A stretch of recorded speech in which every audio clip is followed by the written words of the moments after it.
Assalamualaikum guys. Okey, hari ni saya nak buat vlog sikit ni. Sebab apa? Sebab hari ni ada customer saya Grab Cab guys. Dua sekaligus dia Grab. Yang ini satu dan yang ini satu. Okey, kita punya driver ada kat sebelah guys. Apa yang nak order cab boleh order terus. Kalau minta saya COD pun boleh, tak ada masalah. Okey, kita akan ada buat penghantaran. Alright. Okay, dan sekiranya nak minta saya post pun boleh, tak ada masalah. Alright, jadi hari ni kita nak tahu adakah customer kita berpuas hati dengan barang kita guys. Okay, alright, jadi kepada siapa-siapa yang berminat nak tahu apa yang bakal terjadi dan puas hati ke tidak saya punya customer ni, kita tengok guys. Let's check it out. Okay, after this apa reaction kita punya customer. Alright, kita tengok reaction dia macam mana. Okay, boleh kata agak jauh kan dia punya perjalanan ni, daripada Jeli nak pergi ke Bachok guys. Customer kita kat Bachok kan. Alright, so agak panjang lah sedikit kita punya video mungkin. Alright, let's check it out. Okay guys, inilah cab yang saya nak kena hantar kepada customer saya. Dia order dua model guys. Satu new era model kayu, plate kayu hitam dan juga coklat. Satu lagi model NY blue black guys. Blue black NY trucker model. Kedua-duanya baseball style punya cab. Alright, jadi korang rasa dia berpuas hati ataupun tidak guys?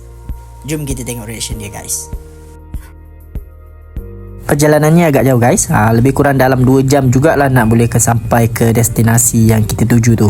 Okay, alright, tak apa guys, demi customer kita sanggup lalui guys. Alright. Okay guys, kita berhenti matahari, kita berhenti di stesen minyak Petron. Kita tunaikan yang wajib dulu, okay? Sebelum sampai ke destinasi kita. Jauh lagi lah perjalanan, lebih kurang dalam, saya kira tadi rasa dalam 30 km. Lebih kurang lah nak boleh sampai ke tempat tu. Jauhnya perjalanan ni. Betul tak tadi lebih kurang dalam sebelum Zuhur? Oh, maafkan saya, sebelum asar. Sebelum asar tadi lebih kurang dalam pukul 3.45 3.30 lebih kurang. Sekarang ni lebih kurang pukul 5 lebih.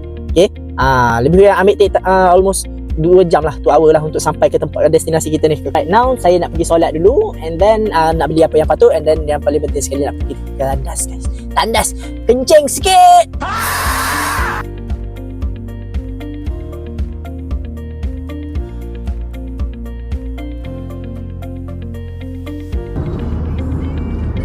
Two hours later.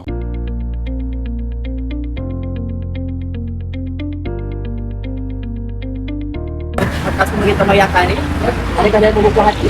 Alhamdulillah berpuas hati. Tapi pada siapa-siapa yang berminat nak dapat paket ni, boleh mari ke jumpa dengan kawan. Oh jangan kawan kalau Mayaka kan. Ni kita Mayaka tu mana kedai ni? Apa stesen ni?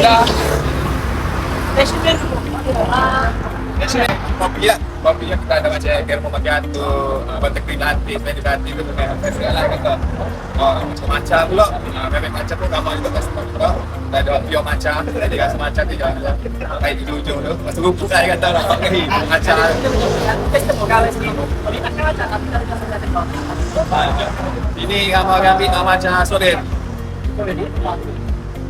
Dia kata combination kena molek lah, mana yang high lajak, manis lajak, bila kita molek.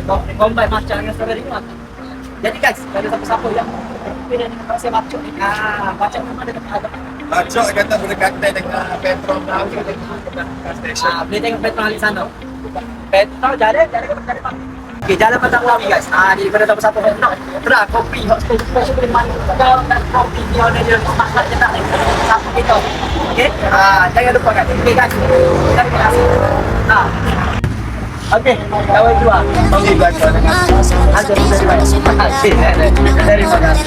Dime si vienes a mi cama.